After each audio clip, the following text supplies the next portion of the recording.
Hello, students. Here is lesson 4-4, part 2.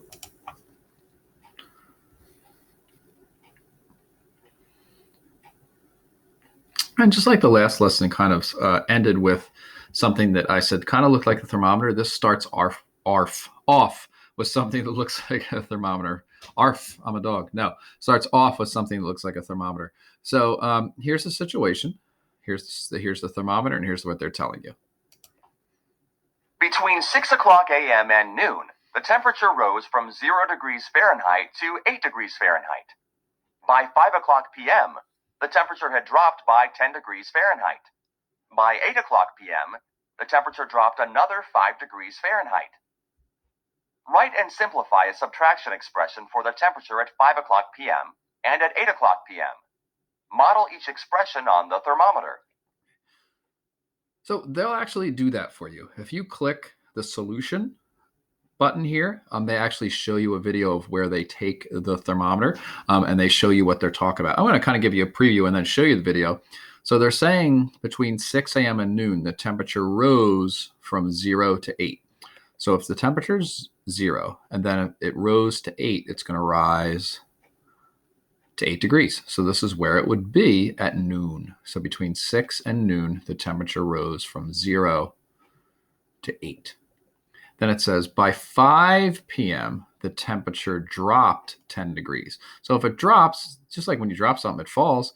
If you were here when it drops by 10 degrees, 1, 2, 3, 4, 5, 6, 7, 8, 9, and 10. It puts you at -2. So the temperature would be -2 degrees at 5 p.m. And then it says by 8 p.m., the temperature dropped another 5 degrees. So here you are, dropping another 5 degrees. 1, 2, 3, 4, 5 would put you at -7 degrees by 8 p.m.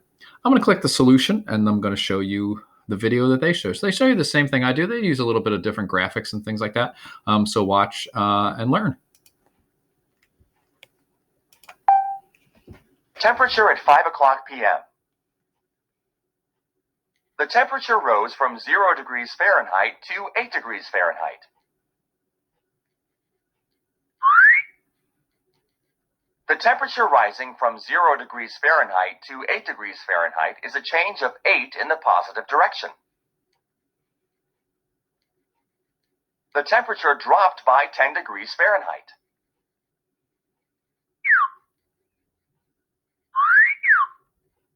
The temperature dropping 10 degrees Fahrenheit is a change of 10 in the negative direction.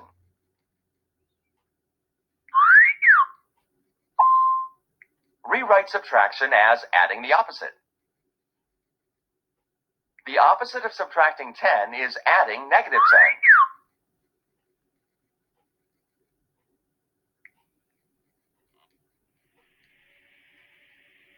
8 plus -10 equals -2.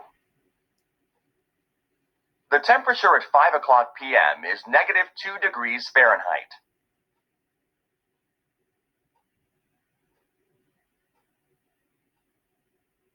Temperature at 8 o'clock p.m.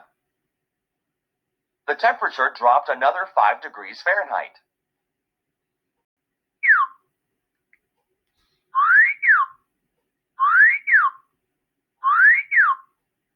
The temperature dropping another 5 degrees Fahrenheit is a change of 5 in the negative direction.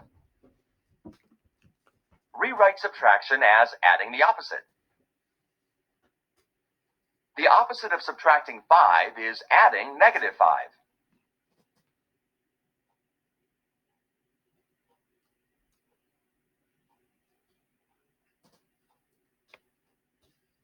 -2 plus -5 equals -7. The temperature at 8 o'clock p.m. is -7 degrees Fahrenheit. Okay, so there you go. Just like I had told you, it was -7 degrees. So they just showed you a different way, which I thought was pretty good. On this next screen, they give you a word problem, which can frustrate people because you think with the word problem, what exactly are they asking me? So let's take a look at what they're saying here. The map shows the highest temperature ever recorded in the United States. The lowest temperature ever recorded in the United States was 214 degrees Fahrenheit lower than this temperature. Write and simplify a subtraction expression to represent the lowest temperature ever recorded in the United States. Okay, so again, I'm going to go to my other screen. I'm going to go here. And that document you saw was the one I used yesterday. Here's the one I'm using today, which is the same thing there. So the map shows the highest temperature ever recorded in the United States. So in Death Valley, California, it was 134 degrees Fahrenheit on July 10th, 1913. So that was the highest temperature ever recorded. It's saying the lowest temperature ever recorded in the United States was 214 degrees Fahrenheit, lower than this. Where was that? I don't know. They don't tell you where that was. They just tell you it was 214 degrees lower than this. So lower, does that mean I'm adding or subtracting? Lower means I would be subtracting. So to find the answer, I have to take that 134 degrees and I have to subtract 214. So hopefully I see that I'm taking a smaller number and subtracting a larger number. And in the past, when we were in class, we said, well, you don't do that. But we know now that we can do that, and we're going to end up with, hopefully we'll see a negative answer because we're taking a smaller number, 134, subtracting a bigger number, 214. So right away, we should know that we can eliminate this answer because that's positive 80 degrees. Nope, can't be. Can't be a positive answer. And I'd hope you can see that we have a negative answer, a negative answer, and a negative answer. And I'd hope you would say, well, let's eliminate this one too, because how can I take 134, subtract 214, and end up with negative 214? That just doesn't make sense. So let's eliminate that answer. So how are we going to get this answer? We're not used to taking smaller numbers and subtracting bigger numbers.